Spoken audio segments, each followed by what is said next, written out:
কি গো গিন্নি, আজকে রেসিপিটা কি হবে? এই তো আজকে রেসিপি দেখাচ্ছি আমি।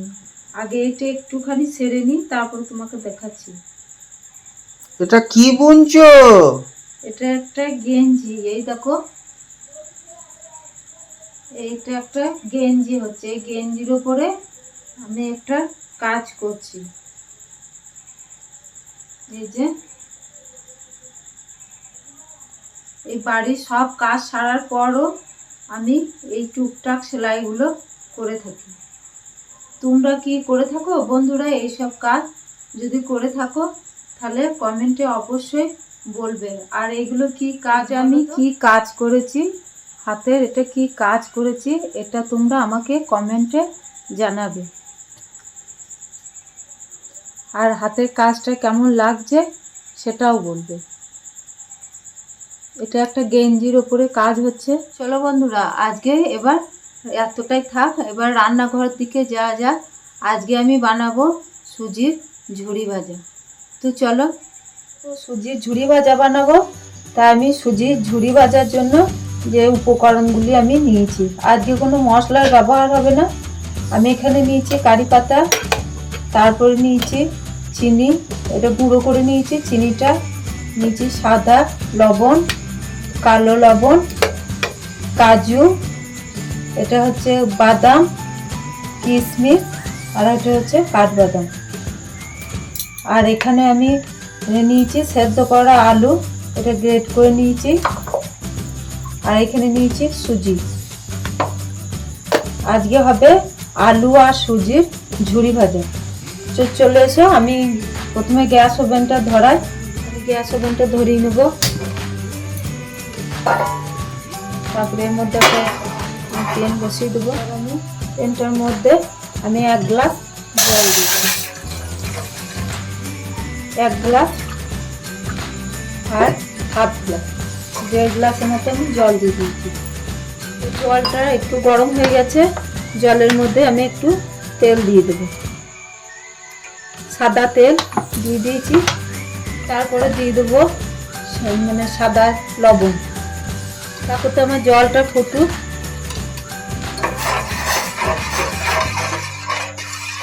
জলটা একটু গরম হয়ে গেলে, ফুটে গেলে আমি নামিয়ে, জলটা আমার ফুটে গেছে। এবার আমি গ্যাস ওভেনটা বন্ধ করে দিয়ে জলটা আমি নামিয়ে নেব। এবার এই জল গরমটার মধ্যে আমি এই যে সুজি নিয়েছি 2 কাপের মতো, এই সুজিটা আমি এই গরম জলের মধ্যে এবার দিয়ে দেবো।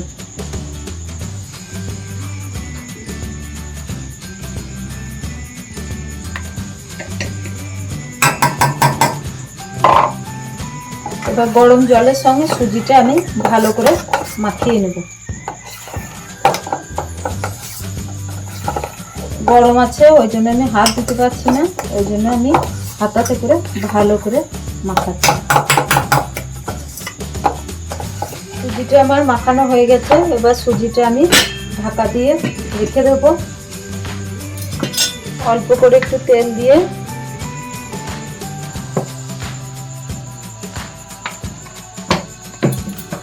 অল্প করে কড়াইয়ের মধ্যে একটু তেল দিয়ে দিয়েছি। তেলটা আমার একটু গরম, আমি আস্তে আস্তে বাদামগুলো দিয়ে দেবো।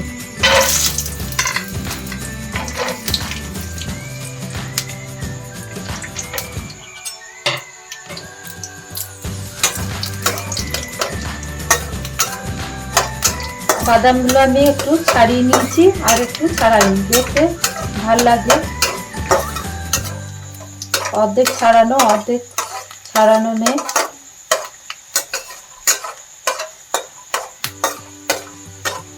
এবার বাদামগুলো হয়ে গেছে, আমি একটু সব তুলে নেবো বাদামগুলো। তারপরে দিয়ে দেবো কাজু।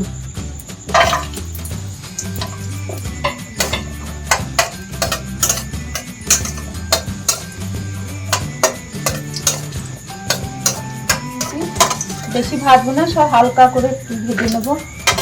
কাঠবাদাম আমি অল্পই দিয়েছি, বেশি দিইনি।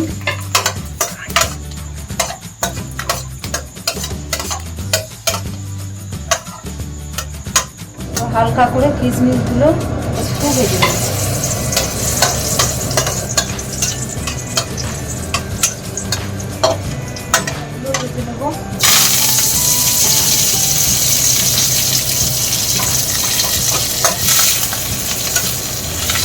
কারি পাতাটা দিলে, এই যে সুজির যে ঝুড়ি ভাজাটা করবো, কারি পাতাটা দিলে এটা খুবই সেন্টটা ভালো হয়।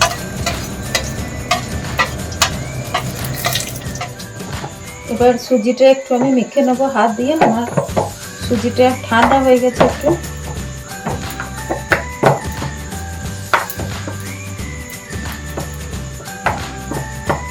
মোটা সুজিটা নিলে হবে না, সরু সুজিটা নিতে হবে। সরু সুজিটা দিলে ঝুড়ি ভাজাটা ভালো হবে। এর মধ্যে দিয়ে দেবো আমি আলুটা।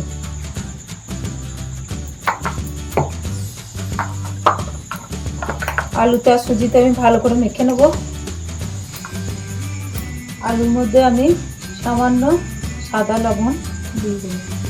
আলুটা দিয়েছি, আলুটা দিলে বেশ ঝুড়ি ভাজাটা ঝুড়ো ঝুড়ো হবে, বেশ মচমচে হবে খেতে। এবারে আমি এটাকে 10 মিনিটের জন্য ঢাকা দিয়ে রেখে দেবো।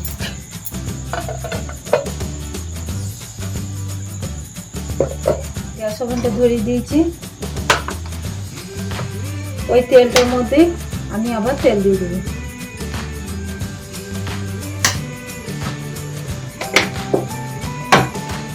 তেলটা এবার আমার গরম হতে থাক। এবার আমি এইটার সাহায্যে এই সুজিগুলো এবার আমি ছেঁকে দেব।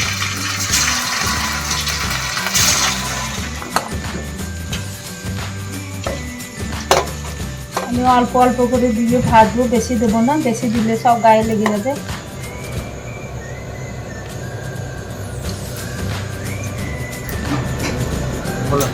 এবার হয়ে গেছে আমার।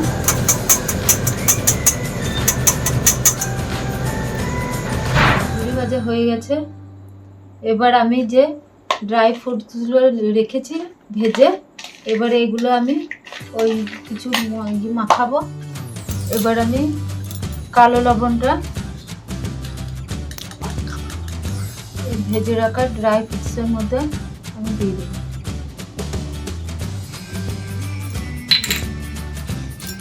অল্প করে চিনি দিয়ে দেবো, চিনিটা গুঁড়ো করে রাখা চিনি,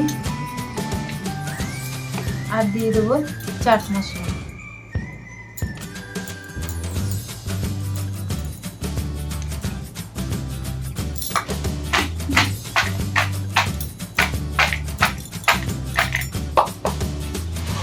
এবার আমি এই ঝুড়ি ভাজাগুলো এর মধ্যে দিয়ে দিচ্ছি, ভালো করে এগুলো মাখিয়ে নেব।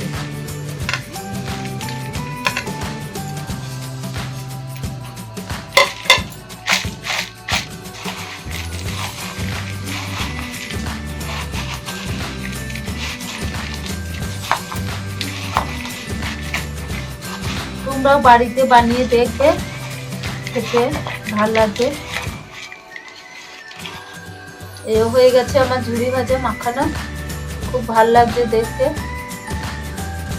বন্ধুরা, আজকে যদি আমার এই সুজির রেসিপিটা যদি তোমাদের ভালো লেগে থাকে, সবার শেষে একটা লাইক, শেয়ার ও সাবস্ক্রাইব করে দেবে। ধন্যবাদ।